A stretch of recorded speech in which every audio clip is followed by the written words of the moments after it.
આ પરિણામ જે છે એ આશ્ચર્યજનક પરિણામ છે। આવું પરિણામ હોય જ ના શકે। આપ અહીંયા જુઓ તો એક બ્લોકમાં પડી ગયું છે। કોંગ્રેસને 2000, ભાજપને 4000 ઉપર જે હોય તે। સાહેબ 4 કે 5 રાઉન્ડ તો એવા થયા કે 2000, 4000, 2000, 4000, 2000, 4000।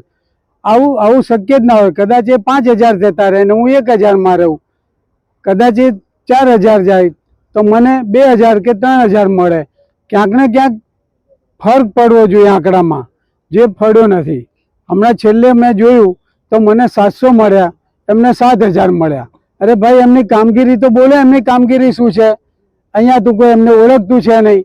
રમેશ ચાવડા તો વ્હાઈટ કપડા ઉપર કદી મેં દાગ પડવા દીધો નથી। હું 95થી એક ધારો મ્યુનિસિપાલિટીમાં, આજ પણ મારું ફેમિલી છે। હું 30 વર્ષથી મ્યુનિસિપાલિટીમાં ચૂંટાઈને આવું છું। ક્યાંય મેં એક નવા પૈસાનું કરપ્શન કર્યું નથી। હું 3 વિધાનસભા લડ્યો છું। 3 વિધાનસભામાં કોઈ એમ કહે કે મારી પાસેથી 500 રૂપિયા ફંડ રમેશભાઈ લઈ ગયા છે, ચૂંટણી ફંડ, તો હું મારું રાજકારણ છોડી દઉં। હું તો જે પૈસા લગાડું છું મારા ઘરના પૈસા લગાડું છું। મારો બાબો કેનેડા છે, મારા સગા બધા ફોરેનમાં છે, મને મારા ફેમિલીમાંથી ફંડ મળી રહે છે। હું કોઈની પાસેથી ફંડ લેવા જતો છું જ નહીં।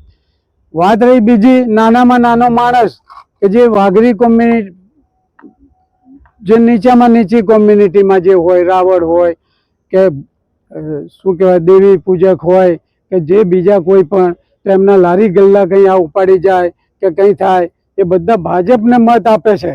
ભાજપના મત આપવા હોવા છતાં ભાજપના નગરપાલિકાવાળા એમનું ઉપાડી જાય તો હું એમને બચાવવા હું જઉં છું ને બધાને ફરી પાછા 1.5-2 મહિના સુધી કામે ના લાગવા દે, ગરીબ માણસ દીવાદાર થઈ જાય તો હું પાછા એમને મદદ કરવા જઉં છું। તો મારું કામ કોઈ દિવસ મેં કોઈ વાણિયો, કોઈ પટેલ હોય કે કોઈ પણ કોમ્યુનિટીના હોય, કોઈ વેપારી હોય, કોઈ બિલ્ડર હોય, સાહેબ મને સાંભળતું નથી કે મેં કોઈની વિરુદ્ધમાં ક્યાંય ગેરકાયદેસરમાં હોય છતાં મેં એના ઉપર હાથ નાખ્યો હોય કે મેં કોઈની પાસેથી કરપ્શન કર્યું હોય। મારું તો નીચેના નીચે ગ્રાસરૂટના માણસ સુધી બધા મને ચાહે છે। આજના પરિણામની એ જ વાત ઉપર કરું છું કે આજનું પરિણામ છે એ એક અકસ્માત છે। આવું હોય જ ના શકે। નથી ભાજપને અહીંયા કોઈનામાં એટલી બધી, અહીંયા એક પણ વ્યક્તિ, આપ સૌ જાણો છો, એક વાત ચાલે છે, એ જ વાત કહું છું આપને કે અત્યાર સુધી આજની તારીખમાં અહીંયા 2 ભાગ પડેલા છે, 2 ભાગ પડી ગયેલા છે, 2 ભાગ પડી ગયેલા છે સાહેબ। હવે આ લોકો એકબીજાને આજે પણ સ્વીકારતા નહોતા, છેલ્લા 2 દિવસ સુધી, 2 દિવસ સુધી હજુ સ્વીકારતા નહોતા એકબીજાને। સાહેબ ગામડામાં તો ગામડામાં પણ શહેરમાં પણ જે શહેરના નાગરિકો હતા એ મને ફોન કરીને ડૉક્ટરો, એન્જિનિયરો, જે સારા અને બુદ્ધિજીવી જે લોકો છે એવા બધા લોકો મને સામેથી ફોન કરતા કે રમેશભાઈ તમારે અમે મદદ કરશું, અમે મદદ કરશું।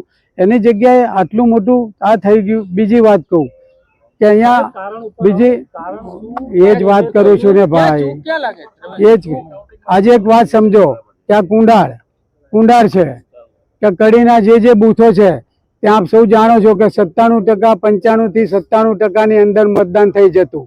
આ વખતે આપણે જે મતદાન થયું એ 55% અટકી ગયું। 55% અટક્યું એટલે મને તો સીધી લીટીમાં હું હવે જીતી જઉં છું। બાકીના જે ગામડાઓ જે છે, ગામડામાં તો તમે પહેલાના રિપોર્ટો જુઓ, ગામડામાં તો મને આજે બી ખૂબ મદદ કરતા હતા। હું ગામડામાંથી જ જીતીને આવતો હતો। હારવાનું કારણ એ જ આપું છું કે ગમે ત્યાં કંઈ ને કંઈ મુશ્કેલી વાળું કારણ થયું। મને એવું લાગે છે કે ઈવીએમ મશીનમાં હોય કે જે પણ હોય, કારણ કે અહીંયા જે આપણે જોયું કાચનું કાચ છે, કાચ અંદર કાચના પેલામાં રાખ્યું છે, પાછળ છે નહીં, એટલે આમાં ગમે ત્યારે કંઈક નાનો ભાગ તોડીને આમાંથી પાછળથી બારી ખોલીને આમાં કંઈક કર્યું હોય એવું મારી માન્યતા છે। ના, આક્ષેપ નથી કરતો મેડમ। હા, એમાં ક્યાંક ને ક્યાંક આવું કંઈક એવું બનાવ બન્યો છે।